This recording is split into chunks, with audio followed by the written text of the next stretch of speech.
Hello, family. How are you doing today? I hope you're having a truly amazing and fulfilling week. Welcome to the Unstoppable Voices podcast. Here we explore practical answers to silent yet significant issues that try to silence our voices, redefine identity, shape our beliefs, and regulate our lifestyle. My name is Comfort Michael-Sule. Today, I want us to talk about something really defining, especially for children. Holy Spirit parenting. Every child is different in temperament, in calling, and even in how they respond to love, to correction, or encouragement, and even to criticism. So that's why it's so important to ask the Holy Spirit to help you parent each child according to their uniqueness. Every child is different. They have their individuality, which we must respect as parents. Proverbs chapter 22 verse 6 says, train up a child in the way he should go. Look at that word. In the way he should go. Not just any way, but his own way. I'm talking about his own way, the way he was wired, to respond to parenting. Train that child in that way. This means recognizing who God designed them to be and shaping your parenting to partner with heaven's blueprint for their life. So as a parent, you have to sit down and say, look, I have 2 children, I have 3 children, I have 4 children. What is the difference, between them? How does this one respond to love, respond to correction? How are they even wired differently? It's very important, because trying to raise all your kids the same way can lead to resentment, to rebellion, or hidden struggles where they start to doubt and second guess themselves and hide from you and keep secrets from you and feel like they are never good enough.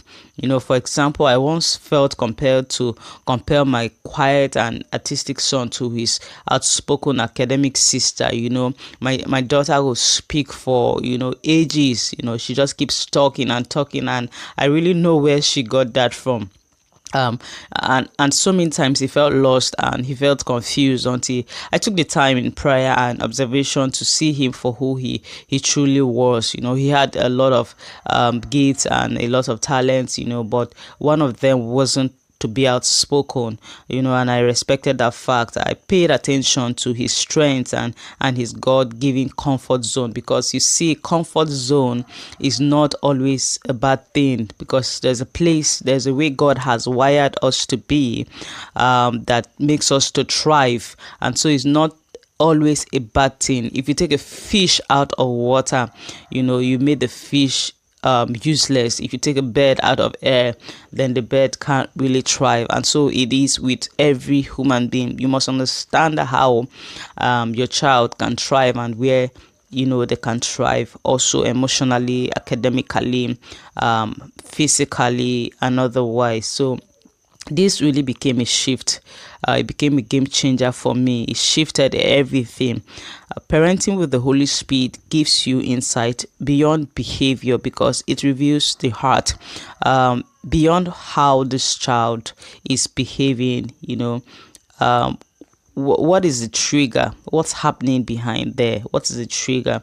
So you need to ask yourself. And so the end result of parenting with the blueprint of the Holy Spirit is raising children who feel seen, children who feel understood, children who feel confident, not timid, in their identity and in their purpose. So you have to begin to ask the Holy Spirit every day, Lord, how do I love this child today? How do I love child A? How do I love child B? How do I correct child A? How do I correct child B? What are the giftings and the potentials and the strengths and the weaknesses of child A? And what are the gifts and the potentials and the strengths and the weaknesses of child B? You have to begin to ask these questions, because it's really going to help you to come to a fruitful, effective, and successful end when it comes to parenting. You see, parenting isn't one size fits all, but a spirit-led stewardship. Even if you feel like you have failed in this aspect, you as a parent can start all over again to do things the right way, to know that God has gifted you these children to be able to help them accomplish his purpose for their lives. If you have been in a situation where you've made your children to shrink, you've made your children to second guess themselves, you've made your children to feel timid, you've made your children to feel like a failure because you feel like they are not turning out or behaving the way that the other child is doing, it's time for you to make amends today. It's not too late. And so if you have a children who you feel like you're broken, step up to them today and say, look, I'm sorry about how I've treated you. I'm sorry that your voice have not been heard. I didn't listen to you. I didn't understand you. I'm sorry, that I've compared you to your sister or to your brother. It's very important to take ownership for the mistakes you've made and begin to right that wrong through your actions and through your words. And always remember that the reason why God gifted you with children is because he wants a legacy of godliness to continue. And so it's time to begin to invest in your children the way God will have you invest in them. God doesn't want you to break them. He wants you to make them. He wants you to mold them. He wants you to guide them based on their wiring and what he's put in them and what he has destined for them to become. And so go up today and take up this responsibility, knowing that God is with you and God is for you. If this has blessed you, please share it with someone.